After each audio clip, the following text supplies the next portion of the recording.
नमस्कार दोस्तों, स्वागत है आपका हमारे YouTube चैनल जरधारी क्लासेस में। दोस्तों, हिंदी की इस ऑनलाइन कोर्स सीरीज में आज हम यहाँ पे हिंदी का एक मोस्ट इंपॉर्टेंट टॉपिक लेके आ रखे हैं, हिंदी पत्र लेखन।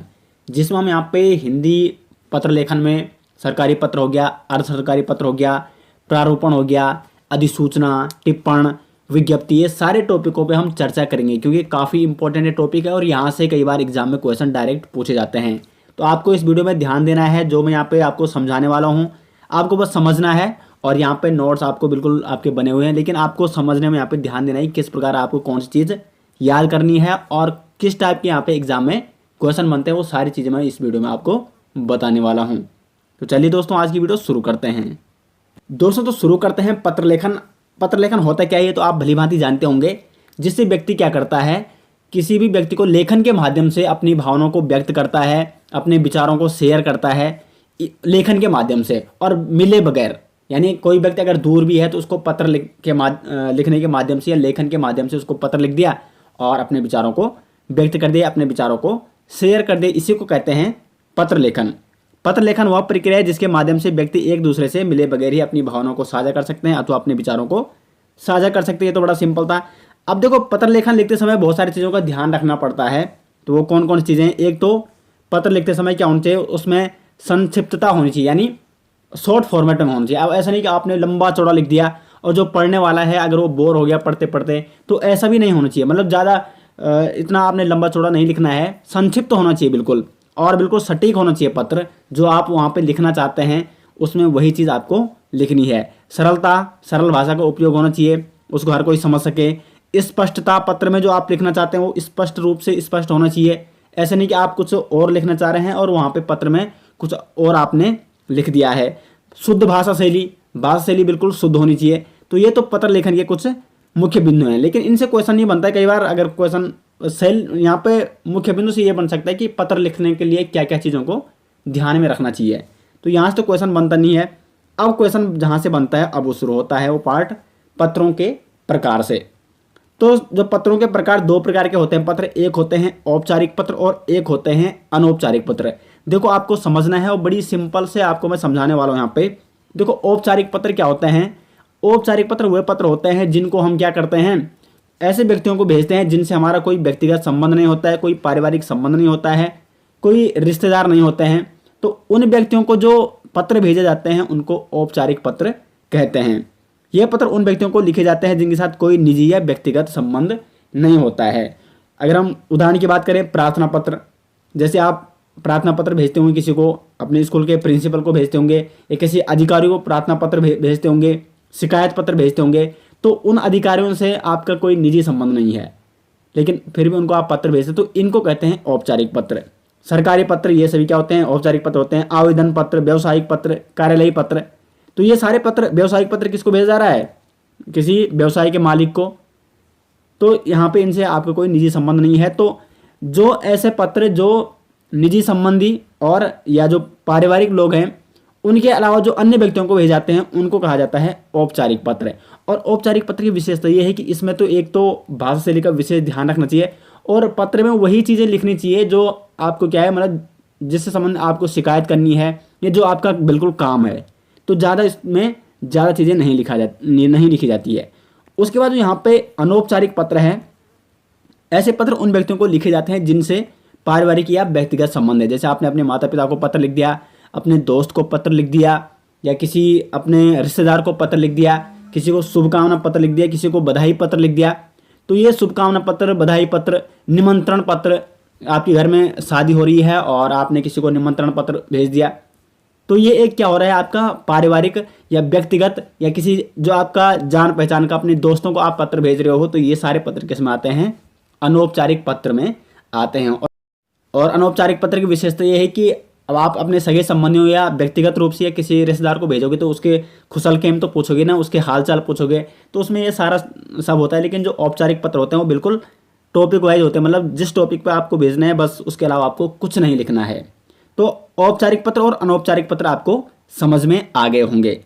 तो कई बार एग्जाम में पूछा जा सकता है कि बताइए कि सरकारी पत्र जो होते हैं वो औपचारिक पत्र होते हैं या अनौपचारिक पत्र होते हैं? तो कौन से पत्र होते हैं? औपचारिक पत्र। जितने भी सरकारी कार्यालयों में जितने भी पत्र भेजे जाते हैं एक दूसरे को, वो सारे क्या होते हैं, लगभग औपचारिक पत्र ही होते हैं, क्योंकि सरकारी कार्यालयों में सब सरकार के अधिकारी होते हैं, मतलब कोई किसी का व्यक्तिगत वो होता नहीं है, व्यक्तिगत सगा संगम संबंधी होता नहीं है। अगर होगा भी तो मतलब जो सरकारी काम से जो पत्र भेजे जाएंगे उनमें व्यक्तिगत संबंधों का कोई लेना देना नहीं होता है। तो जितने भी सरकारी कार्यालयीय पत्र होते हैं वो सारे क्या होते हैं, लगभग औपचारिक पत्र होते हैं। आवेदन पत्र हो गया, व्यावसायिक पत्र भी औपचारिक पत्र होता है, कार्यालयीय पत्र औपचारिक पत्र होते हैं। अभी आगे बहुत सारे एग्जाम्पल आने वाले हैं। और अनौपचारिक में आपने देख दिया, जैसे बधाई पत्र हो गया, शुभकामना पत्र हो गया, निमंत्रण पत्र हो गया, अपने सगे संबंधियों को, अपने माता पिता को जो आप पत्र भेज रहे हो, ये किस में आ गए, अनौपचारिक पत्र में आ गए। अब बात करते हैं पत्रों का वर्गीकरण। ये तो टाइप से मतलब किस प्रकार के उनके जो शैली होती है, औपचारिक अनौपचारिक। अब यहाँ पे पत्रों का वर्गीकरण, तो दो भागों में किया गया है पत्रों का वर्गीकरण। नंबर 1 है सामान्य पत्र। तो सामान्य पत्र में वही पत्र आते हैं जो पारिवारिक और व्यक्तिगत रूप से भेजे जाते हैं, जो मैंने अभी अनौपचारिक पत्रों का जो एग्जाम्पल दिए। दूसरा होता है कार्यालय पत्र। तो ये आपको ध्यान रखना है, कार्यालय पत्र, इसमें हम बहुत सारे पत्रों के बारे में बात करेंगे। अधिसूचना हो गया, प्रारूपण हो गया, विज्ञप्ति हो गया, टिप्पण हो गया, ये सारे जो पत्र होते हैं इसी में आते हैं कार्यालयीय पत्र के अंतर्गत। तो कार्यालय पत्र होते क्या हैं, जो कि विभिन्न कार्यालयों में अधिकारियों कर्मचारियों द्वारा प्रेषित किए जाने वाले पत्र कार्यालयीय पत्र कहलाते हैं। अब कार्यालय पत्र सरकारी जो विभागों में भी हो सकते हैं, गैर सरकारी विभागों में भी, क्योंकि गैर सरकारी विभागों में भी क्या होता है, कार्यालय होते हैं, उसमें भी अधिकारी होते हैं। तो कुल मिला के कार्यालयीय पत्र कौन होते हैं, जो अधिकारियों के बीच, कर्मचारियों के बीच आपस में भेजे जाते हैं, इनको कहा जाता है कार्यालयीय पत्र, यानी जो कार्यालय में भेजे जा रहे हैं। कार्यालय पत्र लगभग क्या होते हैं, सभी औपचारिक पत्र होते हैं, जो मैंने आपको ऊपर बता दिया औपचारिक पत्र क्या होता है। अब देखो यहाँ से क्वेश्चन किस टाइप से बनते हैं वो भी हम एक एक करके यहाँ पे चर्चा करेंगे, तो आपको हर चीज़ यहाँ पे नोट करनी है। तो कार्यालय पत्रों में सबसे पहले हम सरकारी पत्र के बारे में बात कर लेते हैं। सरकारी पत्र को शासकीय पत्र के नाम से भी जाना जाता है, ठीक है। सरकारी पत्र में आपको कन्फ्यूज नहीं होना है, सरकारी पत्र को ही शासकीय पत्र भी कहते हैं। तो सरकारी पत्र क्या होते हैं, आपको लग रहा होगा, मतलब नाम से लग रहा है सरकार, मतलब जब दो सरकारें, केंद्र सरकार और राज्य सरकार, या दो राज्य सरकारें आपस में पत्र भेजती, या सरकार के जो कर्मचारी होते हैं, अधिकारी होते हैं, वो एक दूसरे को क्या भेजते हैं, पत्र भेजते हैं। अब पत्र ऐसे नहीं कि उन्होंने किसी का हालचाल पूछने के लिए पत्र भेज दिया, सरकार के काम के लिए जो पत्र भेजे जाते हैं केंद्र सरकार और राज्य सरकार के बीच, दो भिन्न भिन्न राज्यों के मध्य या सरकारी अधिकारियों व कर्मचारियों के बीच जिन पत्रों का प्रयोग होता है उसे सरकारी पत्र या शासकीय पत्र कहते हैं। और ये कौन पत्र होते हैं, ये सरकारी काम के लिए जो पत्र भेजे जाते हैं, तो ये होते हैं आपके सरकारी पत्र।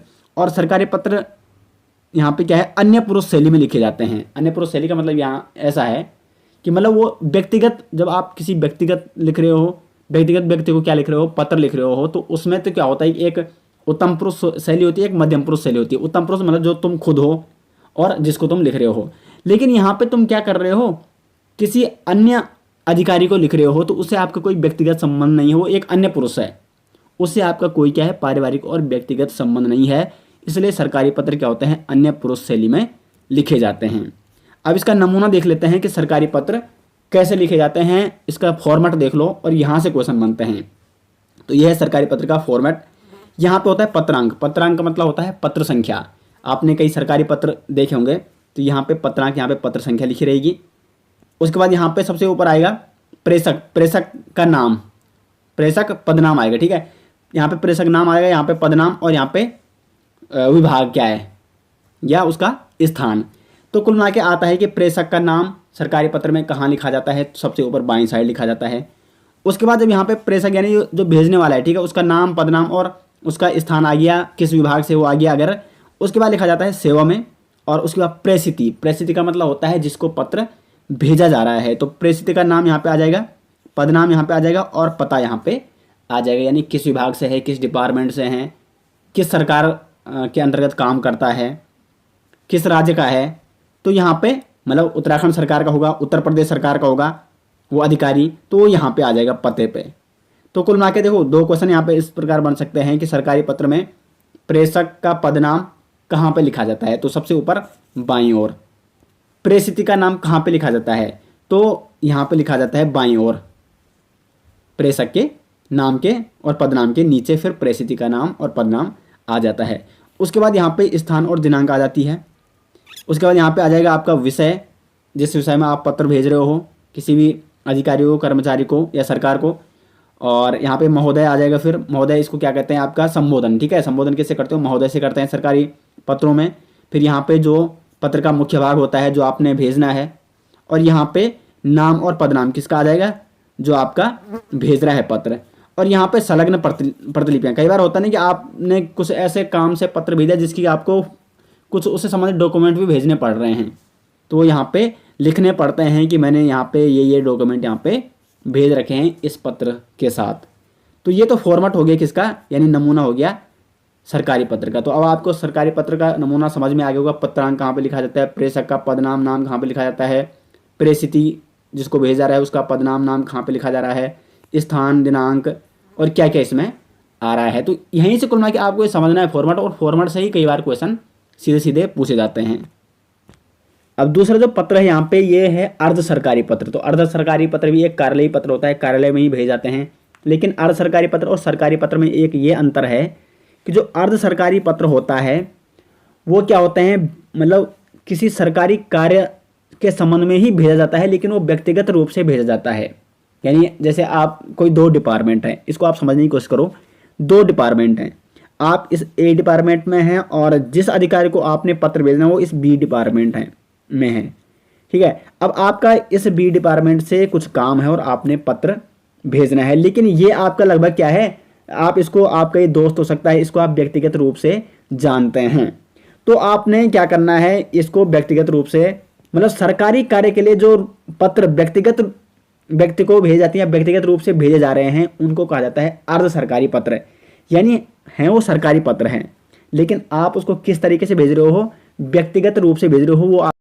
वो आपके जान पहचान का है, उसको आप व्यक्तिगत रूप से जानते हो और उसको आपने बोल दिया कि मेरा ये काम है, इसको मतलब ये सरकारी काम है, इसको जल्दी से करना है। तो कुल मिला के इन पत्रों को क्या कहते हैं, अर्ध सरकारी पत्र कहते हैं। अब देखो यहाँ पे डेफिनेशन, सरकारी कार्यालयों में एक कर्मचारी किसी दूसरे कर्मचारी को कार्यालयीय कार्यों के लिए मित्रता भाव या आत्मीयता और वैयक्तिकता प्रदर्शित करते हुए जो पत्र लिखता है उसे अर्ध सरकारी पत्र कहते हैं। इन पत्रों में एक तो मित्रता का भाव होता है, यानी मतलब मित्रता का भाव तभी तो होगा जब आप दूसरे डिपार्टमेंट वाले को अच्छी तरीके से व्यक्तिगत रूप से जानते होंगे। तो आपने क्या कर दिया, आपके पास सरकारी काम है लेकिन आप चाहते हैं कि वो काम जल्दी हो जाए, और आपने तुरंत इसको व्यक्तिगत रूप से बोल दिया कि ये सरकार का काम है, ये मतलब हमें आपकी क्या हो, मतलब थोड़ा हेल्प की ज़रूरत है आपके डिपार्टमेंट से, तो ये काम जल्दी से करवा दीजिए।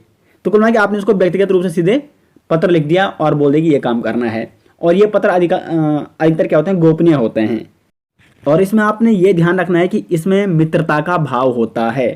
दो डिपार्टमेंट के बीच जो व्यक्ति आपस में व्यक्तिगत रूप से जानते हैं उनमें एक दूसरे में क्या होता है, मित्रता का भाव होता है। और ये देखो ये किस शैली में लिखे रहते हैं, उत्तम पुरुष और मध्यम पुरुष शैली में, यानी मैं और तुम, मतलब हम आपस में पत्र भेज रहे हैं, हम किसी अन्य अधिकारी को नहीं भेज रहे हैं, हम एक दूसरे को जानते हैं लेकिन काम सरकारी है और हम आपस में एक दूसरे के बीच क्या भेज रहे हैं, पत्र भेज रहे हैं। तो उत्तम पुरुष कौन हो गया, जो भेज रहा है, और मध्यम पुरुष जिसको भेजा जा रहा है, जो सुन रहा है।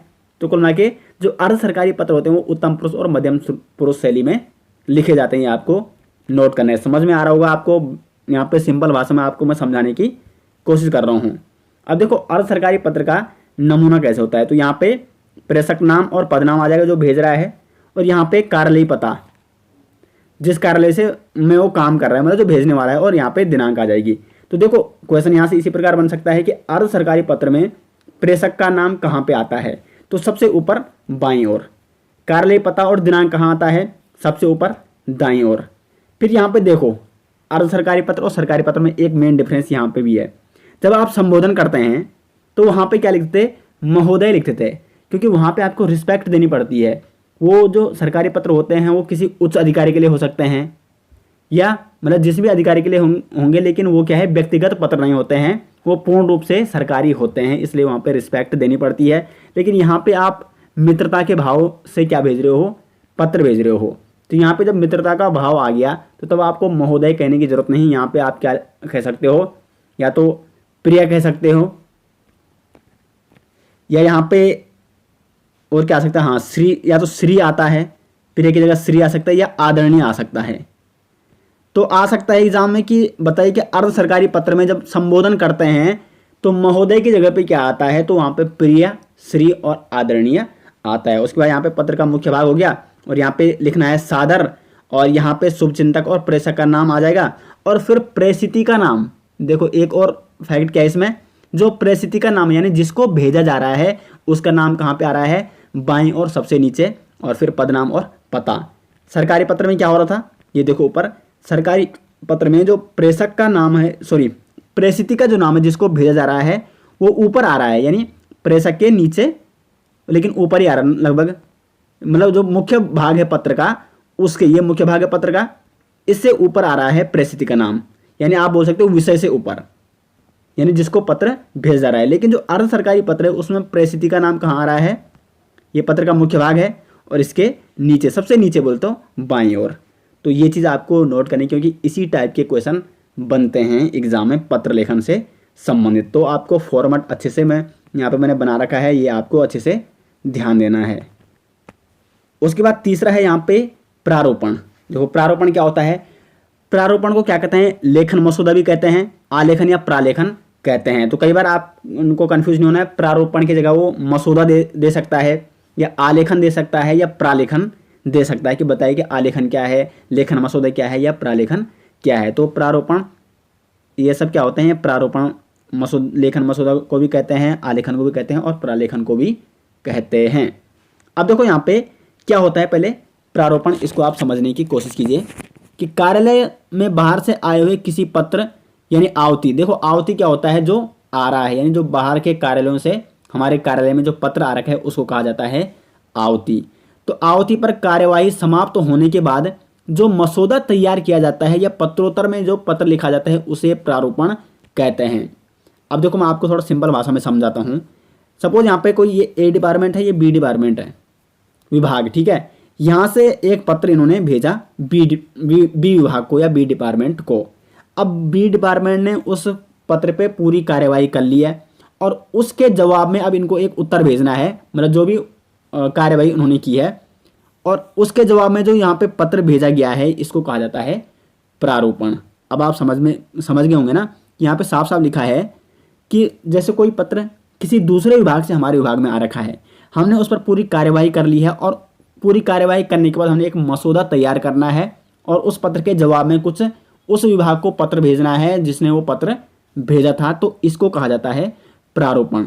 सिंपल भाषा में एक और परिभाषा देखो यहाँ पे, सरकारी कार्यालय में आवती पत्र यानी जो अन्य डिपार्टमेंट से हमारे डिपार्टमेंट में आ रखा है, आवती पत्र पर टिप्पणी कार्य समाप्त होने के बाद कार्यालयीय पत्रोत्तर का जो कच्चा मसौदा तैयार किया जाता है उसे प्रारूपण कहते हैं।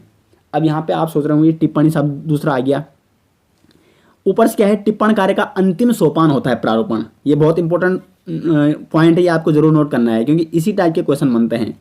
क्या होता है, एक बार आप दोबारा समझो प्रारूपण, क्योंकि इसको समझना थोड़ा आपके लिए मुझे लगता है कठिन हो सकता है। यहाँ पे क्या होता है, ये ए डिपार्टमेंट है, ये बी डिपार्टमेंट है, इसने इसको पत्र भेज दिया। अब यहाँ पे बी डिपार्टमेंट के अधिकारियों ने उस पर मिलजुल कर अपनी राय दी यानी टिप्पण दी। जब टिप्पण दे दी तो वो कार्य लगभग, मतलब जो इसने कार्य सौंपा था पत्र के माध्यम से, वो कार्य बी डिपार्टमेंट ने पूरा कर दिया है। टिप्पण यानी चर्चा परिचर्चा करने के बाद अपनी सभी अधिकारियों ने अपनी राय दी, टिप्पण दी, और जब टिप्पण कार्य पूरा हुआ उसके बाद इन्होंने क्या भेजा, एक पत्र भेजा जिसको कहा जाता है प्रारूपण। तो इसीलिए प्रारूपण को क्या कहा जाता है, टिप्पण कार्य का अंतिम सोपान कहा जाता है, क्योंकि टिप्पण कार्य जैसे ही समाप्त हो जाता है उसके बाद कार्य संपूर्ण हो जाता है, और उसके बाद जो उत्तरोत्तर में जो यानी उस आए हुए यानी आवती पत्र के उत्तर में जो पत्र भेजा गया उसको कहा गया प्रारूपण। तो अब आपको प्रारूपण यहाँ पे अच्छे समझ में आ गया होगा। तो प्रारूपण के नमूना देख लो, यहाँ पे ये पत्रांक है, यहाँ पे पत्रांक लिखा जाता है, यहाँ पे प्रेषक का नाम आ जाएगा, पद नाम आ जाएगा और पता आ जाएगा, यहाँ पे फिर सेवा में और प्रेषित का पद, विभाग, अनुभाग। और देखो एक और चीज़ आपको ध्यान रखनी है कि जो प्रारूपण होता है उसमें प्रेषित यानी जिसको भेजा जा रहा है उसका नाम नहीं आता है, नाम नहीं आता है प्रारूपण में। प्रेषित का यानी जिसको पत्र भेजा जा रहा है, जिसको प्रारूपण भेजा जा रहा है यहाँ पे प्रारूपण पत्र, उसका यहाँ पे नाम नहीं आएगा। तो यहाँ पे देखो सीधे प्रेषित का पद, विभाग और फिर पता और विषय, और फिर यहाँ पे महोदय आ जाएगा, और फिर यहाँ पे भवदिया और नाम आ जाएगा। तो ये हो गया यहाँ पे इसका फॉर्मेट यानी नमूना प्रारूपण पत्र लेखन का। चौथा यहाँ पे विज्ञप्ति। अब देखो विज्ञप्ति क्या होती है, किसी सरकारी अथवा गैर सरकारी प्रतिष्ठान द्वारा अपने किसी निर्णय, घोषणा, नीति, योजना इत्यादि से संबंधित सूचनाओं को संबंधित व्यक्तियों, विभागों व आम जनता तक पहुंचाने के लिए जो सूचना पत्र जारी किया जाता है उसे विज्ञप्ति कहा जाता है। आपने देखा होगा बहुत सारे विभाग क्या करते हैं। अब जैसे यहाँ पे यूकेपीएससी की बात की जाए, उसको छात्रों तक अगर कोई सूचना पहुंचानी होती है तो अपनी ऑफिशियल वेबसाइट में डाल देता है विज्ञप्ति। तो कुल मिला के क्या होता है यहाँ पे कि किसी निर्णय या कोई घोषणा करनी हो, कोई सूचना देनी होगी संबंधित व्यक्तियों को, मतलब जिन व्यक्तियों से संबंधित वो सूचना है, तो उसे कहा जाता है विज्ञप्ति। अब देखो विज्ञप्ति का नमूना कैसा होता है। यहाँ पे आ जाएगा विज्ञप्ति संख्या, यहाँ पे आ जाएगा विज्ञप्ति लिखा हो, यहाँ पे दिनांक आ जाएगा, यहाँ पे मुख्य जो भी क्या होंगे, मतलब पत्र का जो मुख्य भाग होता है जो भी लिखा होगा उसमें जिससे संबंधित होगा, और यहाँ पे हस्ताक्षर और नाम और पदनाम आ जाएगा। देखो ये है यहाँ पे विज्ञप्ति का फॉर्मेट, किसका है, उत्तराखंड लोक सेवा आयोग का। तो यहाँ पे ऊपर विभाग का नाम आ गया उत्तराखंड लोक सेवा आयोग, जो भी डिपार्टमेंट है, और यहाँ पे देखो संख्या आ गया जिसमें मैंने अभी बताया, और राइट हैंड साइड दिनांक आ गया। तो आ सकता है कि बताइए कि विज्ञप्ति में दिनांक कहाँ पे लिखी रहती है, तो सबसे ऊपर राइट हैंड साइड यानी दाएं साइड, और पत्र संख्या यहाँ पे बाएं साइड लिखी रहती है। यहाँ पे विज्ञप्ति आ गया, यहाँ पे मुख्य विषय जो आ गया, और यहाँ पे पत्र का मुख्य भाग आ गया, और सबसे नीचे आ गया, यहाँ पे आ गया नाम, और यहाँ पे पदनाम आ गया। तो ये इस प्रकार यहाँ पे विज्ञप्ति का ये नमूना है यानी फॉर्मेट है। तो अब आपको विज्ञप्ति भी समझ में आ गया होगा कि यानी सरकारी या गैर सरकारी जो विभाग होते हैं वो क्या करते हैं, संबंधित लोगों को सूचना देने के लिए जिन पत्रों का प्रयोग करते हैं, या आप बोल सकते हैं कि आम जनता तक पहुंचाने के लिए अगर सूचना पहुंचानी होगी तो उसको कहा जाता है यहाँ पे विज्ञप्ति। उसके बाद आता है यहाँ पे प्रेस विज्ञप्ति। अब प्रेस विज्ञप्ति क्या होती है, यानी जो प्रेस के माध्यम से भेजी जाती है। अब जैसे अभी मैंने आपको विज्ञप्ति में बताया तो वो किसके माध्यम से भेजी गई है, उनकी ऑफिशियल वेबसाइट के माध्यम से, तो वो उसमें प्रेस में नहीं भेजी गई है। लेकिन कुछ यहाँ पे सूचनाएं ऐसी होती है जो सरकारी या गैर सरकारी विभागों द्वारा प्रेस के माध्यम से भेजी जाती है, तो उनको कहा जाता है प्रेस विज्ञप्ति। अब देखो प्रेस विज्ञप्ति में एक और चीज़ आपको ध्यान रखनी है कि प्रेस विज्ञप्ति यथावत प्रकाशित की जाती है। यानी जो प्रेस विज्ञप्ति होती है, जैसे माना कोई सरकारी जो मतलब सरकार ने क्या कर दिया, प्रेस को कोई विज्ञप्ति दे दी, ये आपको छापनी है, तो जो प्रेस वाले होते हैं, आपने देखा ना कि प्रेस वाले क्या करते हैं, कई न्यूज़ों को बढ़ा चढ़ा कर लिखते हैं या अपनी तरफ से उसमें कुछ ऐड कर देते हैं। लेकिन प्रेस विज्ञप्ति में ऐसा वो नहीं कर सकते हैं। जैसे सरकार ने बोल रखा हो कि ये आपने, मतलब सरकार ने उनको दे दिया कि ये आपने अपनी प्रेस में छापना है, तो बिल्कुल वैसे का ही वैसे वो उसमें छाप देंगे। उसमें कोई भी क्या नहीं होंगे, वो छेड़खानी नहीं करेंगे, कोई भी बढ़ा चढ़ा कर नहीं लिखेंगे। तो सरकार द्वारा किसी महत्वपूर्ण विषय पर प्रेस को जारी की गई सूचना को प्रेस विज्ञप्ति कहा जाता है, और प्रेस विज्ञप्ति यथावत प्रकाशित की जाती है, यानी इसमें कोई भी छेड़खानी या कोई भी बढ़ा चढ़ाकर नहीं लिखा जाता है। और एक होता है प्रेस नोट। तो जो प्रेस नोट होता है उसमें क्या करता है, जो संपादक होते हैं या जो प्रेस होती है वो अपनी तरफ से उसमें कुछ ऐड कर सकते हैं, उसको बढ़ा चढ़ाकर लिख सकते हैं। लेकिन प्रेस विज्ञप्ति को वो यथावत ही रहने देते हैं, जैसे सरकार ने कह रखा है वैसे ही उनको छापनी होती है। तो प्रेस विज्ञप्ति का नमूना देखो, यहाँ पे राइट हैंड साइड आ जाएगा, यहाँ पे दिनांक, यहाँ पे मुख्य भाग आ जाएगा, और यहाँ पे नाम, पदनाम और विभाग आ जाएगा जिसने प्रेस को वो करने के लिए, यानी वो विज्ञप्ति छापने के लिए बोल रखा होगा। उसके बाद यहाँ पे एक होता है कार्यालयी ज्ञापन। तो कार्यालयी ज्ञापन क्या होता है, सरकारी कार्यालयों से ज्ञापित सूचना या आदेश को कार्यालयी ज्ञापन कहते हैं। यानी सरकारी कार्यालय में जैसे कुछ नई सूचना आ गई या कुछ नए नियम लागू हो गए, तो उनसे संबंधित सूचनाओं को क्या कहते हैं, यहाँ पे कार्यालयी ज्ञापन कहा जाता है। इसका प्रयोग केंद्र तथा राज्य सरकारों के मध्य तथा सचिवालय के विभिन्न विभागों के मध्य होता है। तो केंद्र और राज्य सरकार के मध्य जो भी सूचना आदान प्रदान होती है वो कार्यालयी ज्ञापन कहलाती है, या सचिवालयों के मध्य। अब देखो यहाँ पे एक और चीज़ आपको ध्यान रखने की, कार्यालयी ज्ञापन में महोदय और भवदीय नहीं लिखा जाता है। इसका भी नमूना मैं आपको दिखाऊंगा। तो इसमें आपको महोदय और भवदीय नहीं लिखा जाता है। अब देखो यहाँ पे देखो नमूना क्या होता है इसमें।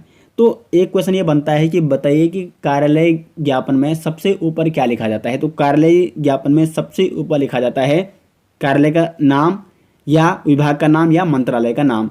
यानी अगर वो किसी मंत्रालय ने कार्यालय विज्ञापन भेजा है तो सबसे ऊपर मंत्रालय का नाम आ जाएगा, किसी विभाग ने भेजा है तो सबसे ऊपर विभाग का नाम आ जाएगा, और किसी कार्यालय ने भेजा है तो सबसे ऊपर कार्यालय का नाम आ जाएगा। तो सबसे ऊपर देखो यहाँ पे, क्योंकि अधिकांशतः जो पत्र अभी तक हमने पढ़े उसमें किसी में दिनांक आ रही थी सबसे पहले, या किसी में पत्रांक आ रहा था सबसे पहले, लेकिन इसमें आपका कार्यालय विभाग का नाम या मंत्रालय का नाम। उसके बाद यहाँ पे ज्ञापन संख्या आ जाएगा उसके नीचे। उसके बाद ये बीच में आ रहा है, ठीक है, ये राइट हैंड साइड और लेफ्ट हैंड साइड नहीं आ रहा है, बीच में आ रहा है बिल्कुल। यहाँ पे स्थान आ जाएगा, फिर दिनांक आ जाएगी और यहाँ पे लिखा जाएगा क्या कार्यालयीय ज्ञापन। और यहाँ पे जो भी ज्ञापन होगा, मुख्य विषय है जो पत्र का, यहाँ पे प्रेषित का नाम, पदनाम, नाम और पता आ जाएगा और प्रेषक नाम यहाँ पे आ जाएगा, यानी जिसने भेजा है, और पद यहाँ पे आ जाएगा। तो ये हो गया यहाँ पे कार्यालयीय ज्ञापन का फॉर्मेट यानी नमूना। उसके बाद होता है टिप्पण। तो टिप्पण भी काफ़ी इंपॉर्टेंट। टिप्पण होता क्या है? तो टिप्पण ये होता है कि जैसे किसी भी डिपार्टमेंट में कोई भी पत्र आ रखा है, यानी बाहर से कोई आवती आ रखी है, आवती मैंने बोल दिया आपको, बाहर से आए हुए पत्र, तो उसमें सभी डिपार्टमेंट वाले क्या होते हैं कि अपनी अपनी राय प्रस्तुत करते हैं। तो इसी को कहा जाता है टिप्पण। मतलब किसी बाहर से हुए आए हुए पत्र पर अपने अपने राय देना, उसी को कहा जाता है टिप्पण। परिभाषा देख लो यहाँ पे, किसी भी विचाराधीन पत्र अथवा प्रकरण को निपटाने के लिए उस पर राय, मंतव्य अथवा आदेश निर्देश दिए जाना, जिसे टिप्पण कहा जाता है। अर्थात टिप्पण किसी भी विचाराधीन विषय अथवा पत्र आदि के निस्तारण के लिए या मामले को नियमानुसार निपटाने के लिए लिखा जाता है। तो यहाँ पे जो भी मैंने लिखा हुआ है ये आपको अच्छे से ध्यान रखना है, क्योंकि क्वेश्चन इन्हीं से संबंधित पूछे जाते हैं, सीधे डेफिनेशन से संबंधित भी क्वेश्चन पूछे जाते हैं। तो टिप्पण आप समझ गए होंगे कि बाहर से कोई भी आवती आ गया, यानी पत्र आ गया, विचाराधीन वो पड़ा हुआ है, उसमें विचार कर रहे हैं, तो फिर उसमें अपने विचार देना, अपनी राय प्रकट करना, अपना मंतव्य देना, इसी को कहा जाता है टिप्पण। और जब सभी लोग टिप्पण दे देते हैं, फिर उसका एक कंक्लूजन निकलता है, और जब कंक्लूजन के बाद क्या करते हैं कि टिप्पण के बाद फिर उस पत्र का उत्तर देते हैं उस डिपार्टमेंट को जहाँ से वो आवती आ रखी है। और मैंने आपको बताया था कि टिप्पण का जो अंतिम रूप से मसौदा तैयार किया जाता है उसको क्या कहा जाता है? प्रारूपण कहा जाता है। मैंने आपको ऊपर बताया था ये। इसलिए टिप्पण का अंतिम सोपान कौन होता है? प्रारूपण होता है। तो इस प्रकार से यहाँ पे क्वेश्चन पूछे जाते हैं। उसके बाद 8वां यहाँ पे अधिसूचना। अधिसूचना क्या होती है? सरकार की ओर से राजपत्रों यानी गजट में जनसाधारण की जानकारी के लिए प्रकाशित होने वाली सूचना को अधिसूचना कहते हैं। तो यहाँ से सिंपल एक क्वेश्चन बनता है अधिसूचना से कि बताइए कि सरकार कौन से पत्रों को राजपत्र यानी गजट में क्या करती है? प्रकाशित करती है। तो वो किसको करती है? अधिसूचना को। अधिसूचना को इंग्लिश में कहते हैं नोटिफिकेशन। तो अधिसूचना में आपको एक चीज़ ध्यान रखनी है, गजट में, गजट यानी राजपत्रों में प्रकाशित होते हैं।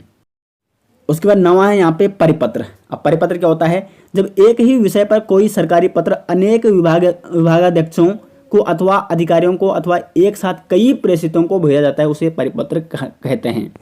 यानी कई बार क्या होता है, जैसे सरकार ने कोई ऑर्डर निकालना है, कोई सूचना निकालनी है, और सरकार को वो बहुत सारे सभी महाविद्यालयों में भेजना है, तो कुल मिला के बहुत सारे प्रेषितों को भेजा जा रहा है ना, क्योंकि सभी महाविद्यालयों के जो मुखिया होंगे वो अलग अलग होंगे, तो इस या विद्यालयों के मुखिया वो अलग अलग होंगे, तो इनको कहा जाता है परिपत्र। यानी जब एक ही पत्र कई प्रेषितों को भेजा जाता है, या कई विभाग के अध्यक्षों को भेजा जाता है, या कई अधिकारियों को भेजा जाता है, इसे कहते हैं आपका परिपत्र।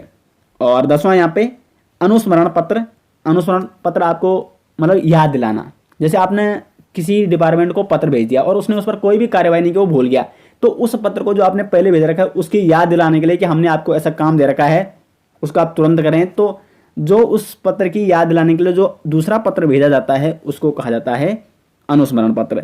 पहले भेजे गए किसी पत्र पर कार्रवाई न होने पर उस पत्र की याद दिलाने हेतु जो पत्र भेजा जाए उसे अनुस्मरण पत्र कहते हैं। तो यहाँ पे मैंने सिंपल लैंग्वेज में डेफिनेशन भी लिखी हुई है, तो अगर आप यहाँ पे इसको एक बार हमारे ऐप में इसके नोट्स मिल जाएंगे, तो इनको आप अच्छे से अगर पढ़ते हो तो आपको पत्र लेखन यहाँ पे आसानी से समझ में आ जाएगा। और यहाँ पे मैंने बिल्कुल कंप्लीट एक ही वीडियो में पत्र लेखन यहाँ पे कंप्लीट करा दिया है। तो आशा करते हैं आपको ये वीडियो पसंद आई, आपको समझ में आया कि नहीं आया, कमेंट बॉक्स में मेरा राय ज़रूर दें, कैसी आपको ये वीडियो लगी और इस वीडियो से कितना नॉलेज आपको प्राप्त हुआ, कमेंट बॉक्स में राय ज़रूर दें, क्योंकि आपके कमेंट से मोटिवेशन मिलता है और फिर हमारे यहाँ पे क्या होता है कि फिर और अच्छा कंटेंट आपको प्रोवाइड करने का मन करता है। तो वीडियो को लाइक और शेयर अधिक से अधिक कीजिए, और अगर चैनल में पहली बार आए तो चैनल को सब्सक्राइब ज़रूर कीजिए। मिलते हैं दोस्तों नेक्स्ट वीडियो, तब तक के लिए धन्यवाद।